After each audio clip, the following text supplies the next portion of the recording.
les Gémeaux, donc je vais vous proposer votre guidance pour ce mois de mai 2022. Donc ce mois-ci, je vais utiliser le chakra du cœur d'Isabelle Serre. Les illustrations sont de Wild Amanda, des éditions Exergue. L'oracle du pouvoir personnel de Deja Drewitt, des éditions Arcana Sacra. La sagesse de l'oracle de Colette Baron-Ride, des éditions Exergue également. Et l'oracle Amour à mort d'Assia. J'adore cet oracle et on va commencer avec celui-ci.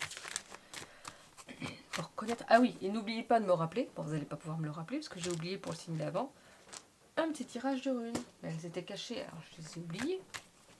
Ça ne va pas du tout. Pourquoi je ne retourne pas? On vous parle de maison. Votre maison, votre foyer aura une importance pour ce mois de mai. Vous aurez besoin de vous y ressourcer. Je cherchais le mot. Vous aurez besoin de ça pour vous sentir bien. Ça vous fera du bien en fait. Alors non, je ne vais pas prendre celle-là parce que c'est les cartes d'avant. Donc si elles doivent retomber, elles retomberont. Mais des fois, je ne sais pas. Pourtant, c'est pas des codes mélangés. Hein, mais... De toute façon, si elles sont vraiment importantes pour vous, elles retomberont également. Alors, pour vous les Gémeaux, on parle d'instabilité. Donc ce sera un mois où ce sera coup-ci, coup-ça. J'ai un peu cette notion de coup-ci, coup-ça là. Voilà. Tout ne sera pas très fluide ou très stable. Mais après, est-ce que c'est aussi votre façon de penser? C'est-à-dire que c'est aussi peut-être vous qui vous mettez cette instabilité-là. Alors souvent, c'est nous-mêmes. Hein. C'est parce que c'est la façon de réagir à certaines situations. Mais je ne dis pas que ce soit facile. Hein. Alors loin du tout. Alors là, on vous parle de manipulation. Donc peut-être qu'il y a quelqu'un qui vous manipule. Et justement, qui fait que vous vous sentez... pas clair, que c'est un peu compliqué. Est-ce que c'est quelqu'un de la famille? Parce qu'on a la carte de la famille. S'il y a quelqu'un de la famille là que vous pensez qui vous manipule, c'est en train de vous dire peut-être que oui. Peut-être que oui, donc on fait attention. C'est pas parce que c'est quelqu'un de notre famille que tout le monde nous veut du bien. Hein. C'est pas parce que c'est une personne de notre famille, oui. Des fois, même les personnes de notre famille ne nous veulent pas que du bien. Mais il ne faut pas devenir parano non plus. Hein. À un moment donné, voilà. Il faut trouver ce juste milieu qui va. Mais peut-être que vous vous sentez manipulé, peut-être que c'est pas méchamment en fait. Peut-être que c'est la personne, elle essaie de voir le mieux pour tout le monde, mais comme avec son filtre à elle, donc c'est-à-dire le mieux pour elle, entre autres, même si c'est inconsciemment. Et là, vous voyez que ça vous convient pas du tout, et vous êtes en dents de scie parce que justement, c'est quelqu'un de votre famille, donc vous n'osez pas dire les choses. Donc pour vous, c'est un peu instable, toute cette situation-là. Et bien là, on vous dit, hop, hop, hop, on coupe tout ça là, on coupe tous les fils de cette manipulation-là, même si elle est inconsciente, même si elle n'est pas méchante ou pas voulue directement. Et là, on vous dit de dire les choses. C'est pareil, en plus, si c'est pas voulu, vous pouvez dire les choses. Là, non, en fait, ça me convient pas. Moi, j'aimerais faire les choses autrement. Bon, moi, j'aimerais faire comme ça. Et puis, si l'autre personne a dit, non, mais moi, ça me convient pas. Ok, et on trouve un compromis. On trouve un compromis. On vous parle d'illusion et d'annonce. Est-ce que, justement, il n'y aura pas une annonce qui pourrait permettre, pas du tout, qui pourrait paraître belle d'un premier abord, et puis qu'en fait, finalement, non. C'est peut-être trop d'illusions, trop qu'il n'y a pas d'objectivité. Vous voyez qu'il n'y a pas de... C'est pas ce qu'il faut, c'est pas le mieux, mais voilà, il y a cette notion de quelque chose qui pourrait paraître beau, mais qui ne l'est pas. Donc, il faut enlever ces illusions-là. Et ça peut être vous aussi qui vous mettez des illusions, que vous voyez quelque chose de très beau et qu'en fait, vous ne l'aurez pas non plus. C'est-à-dire que là, c'est dans tout. On calme un petit peu toutes ces illusions, soit si c'est quelqu'un qui vous le propose, soit si c'est vous qui voyez plus grand. Donc là, non, il y a quelque chose qui ne va pas, qui ne convient pas, que ce n'est pas le meilleur pour vous à ce moment-là. Donc voilà, c'est pas forcément l'annonce, c'est peut-être l'annonce, on va voir après avec le reste des cartes, peut-être que l'annonce va être positive, mais peut-être que ce que vous vivez en ce moment-là n'est pas très positif, parce qu'il y a quand même cette notion d'instabilité, de manipulation, d'illusion. Donc on va voir. Non, bon, l'annonce n'est pas top non plus, parce qu'on nous parle de problèmes. Donc vraiment, c'est un mois compliqué pour vous les Gémeaux, là. Il y a vraiment cette notion de comment vous allez pouvoir vous en dépaître de tout ça. Donc on va voir, on va demander des conseils avec les autres cartes. Parce que Là, c'est vraiment plus du conflictuel, de l'instable. Mais après, c'est à vous peut-être de mettre les points sur les i. C'est peut-être à vous de sur les points des, sur les points des i, ouais, mais des vôtres aussi. C'est-à-dire que vous remettre en question un petit peu. Peut-être qu'il y a une question dans le sens où si vous avez toujours tout accepté, là, il faut peut-être dire stop là. Là, hop, hop, hop. Je ne sais pas. J'ai envie d'aller voir avec le chakra du cœur pour qu'il nous donne un conseil par rapport à ça. Parce que c'est pas le tout de vous dire que le mois de mai, ça va être compliqué. Ouais, voilà, ça y est, vous avez votre guidance. Vous débrouillez avec. Bon, voilà. On vous dit que vous n'êtes pas prêt. Pas prêt à quoi? Vous n'êtes peut-être pas prêt encore à mettre les points sur les i? Vous n'êtes pas prêt à vous lancer? Vous n'êtes pas prêt à faire le point sur votre vie? Là, on vous dit de vous adapter à votre rythme émotionnel. Donc déjà, ça, c'est un très très bon conseil. C'est-à-dire que, oui, parfois, justement, quand on a des énergies comme ça, on n'est pas bien.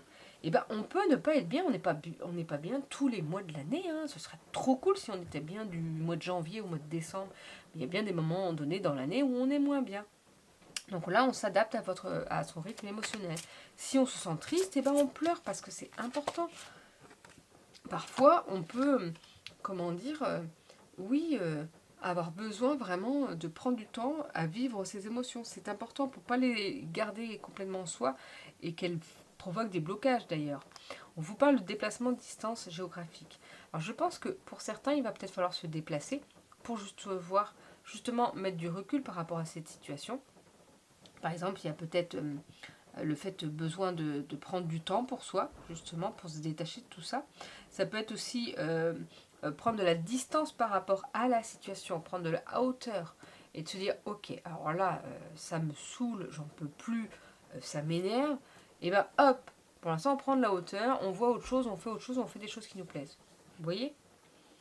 On voit autre chose parce que là, de toute façon, quoi qu'il en soit, c'est pas forcément cool. Donc, on passe à autre chose, on passe à des choses différentes et à des choses qui nous plaisent.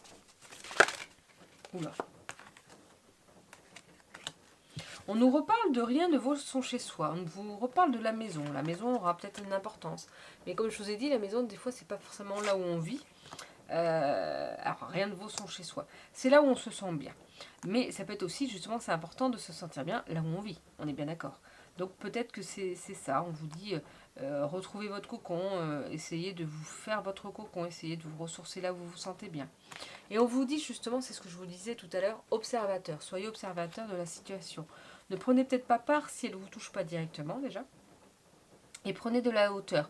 Observez la situation de loin pour voir ce que vous pouvez enlever, ce que vous pouvez dire, oh, ça c'est bon, c'est pas grave, finalement, oh, laissez-moi tranquille. Et puis ce que vous pouvez mettre de côté en vous disant, ouais, bon, là, ça, il faut que je vois autrement. Vous voyez, vraiment prendre cette hauteur pour voir les choses différemment, d'un autre œil. Observez la situation, observez ce qui se passe autour de vous et observez aussi comment ça vous touche, justement, pour travailler sur votre rythme émotionnel. Vous voyez ce que je veux dire? C'est important. C'est important parce que vous ne pouvez pas toujours être au mieux fort. Même des fois, quand les belles choses arrivent, des fois, il y a un moment donné, on a un coup de blues. Parce que c'est peut-être quelque chose qu'on attendait depuis tellement longtemps que parfois, on n'y croit plus ou on a peur, en fait, encore. Et donc, on peut se sentir triste ou perdu. Alors, comme là, c'est l'oracle du pouvoir personnel, votre pouvoir personnel, c'est que vous êtes libre et sauvage pour ce mois de mai. Si j'arrive... Voilà.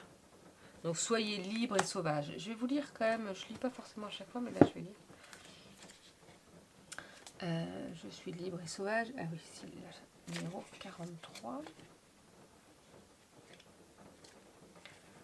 Quick. Ah. Il nous est plus facile d'exprimer notre liberté sauvage quand nous sommes enfants et avec le temps, nous aurions même tendance à perdre cette capacité. Alors, si vous voyez des trucs de fumée ou de trucs, c'est normal, c'est ma bougie qui s'est éteinte. C'est pas des défunts qui se manifestent.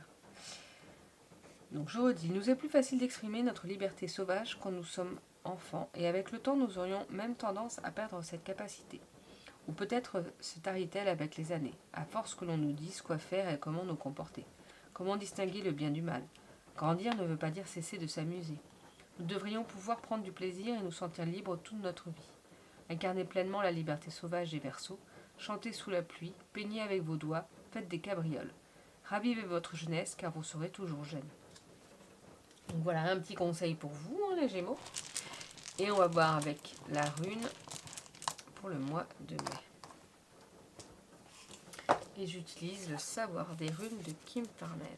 Et j'ai mis devant le descriptif. Et donc là, c'est Issaz. Alors, Issaz. Je vais pousser.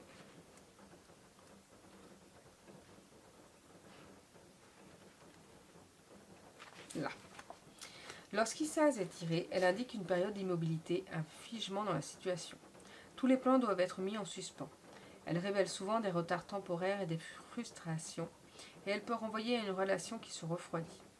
Des sentiments négatifs et des rancœurs sont possibles, tout comme des problèmes de loyauté. Elle suggère souvent qu'il s'agit du bon moment pour aller de l'avant. Avec Issaz, la procrastination peut être un problème, mais elle permet aussi de prendre du temps pour réfléchir et pour examiner la situation dans laquelle vous vous trouvez. Un sentiment de détachement existe et vous êtes capable de vous concentrer afin de passer à l'étape suivante. La réflexion et le retrait offrent une période de repos et de rétablissement. Il est temps de se débarrasser de ce qui est désuet pour que le redoux puisse suivre. Vous êtes sur le point de prendre un virage de la même manière que l'hiver laisse place au printemps. Alors, des fois je me dis, mais c'est fou quoi, parce que souvent je tombe sur des runes positives, et là on voit bien que ça bloque, on voit bien qu'il y a des trucs, mais ça parle vraiment du tirage qu'on vient de faire quoi. Ça parle vraiment de ce tirage-là. Donc n'hésitez pas à réécouter, parce que là je ne peux pas tout vous dire, je sais juste que ça parle de ce que je vous ai transmis. Mais voilà. Bon, en tout cas, je vous souhaite une belle journée les Gémeaux, un beau mois de mai, j'espère plus ensoleillé qu'aujourd'hui, parce qu'aujourd'hui c'est pluvieux, vous devez même entendre la pluie, c'est tout sombre, mais c'est pas grave, bientôt je suis en vacances, et donc, eh ben, il fera beau. La semaine prochaine, on est le camp. Ah ouais, mais vous verrez pas les vidéos, vous verrez après. Parce que justement, je suis en vacances la semaine prochaine, donc vous verrez sûrement au retour de mes vacances, quand j'aurai le temps de tout finir les vidéos. Parce que mine de rien, ça prend du temps. Belle journée, à bientôt.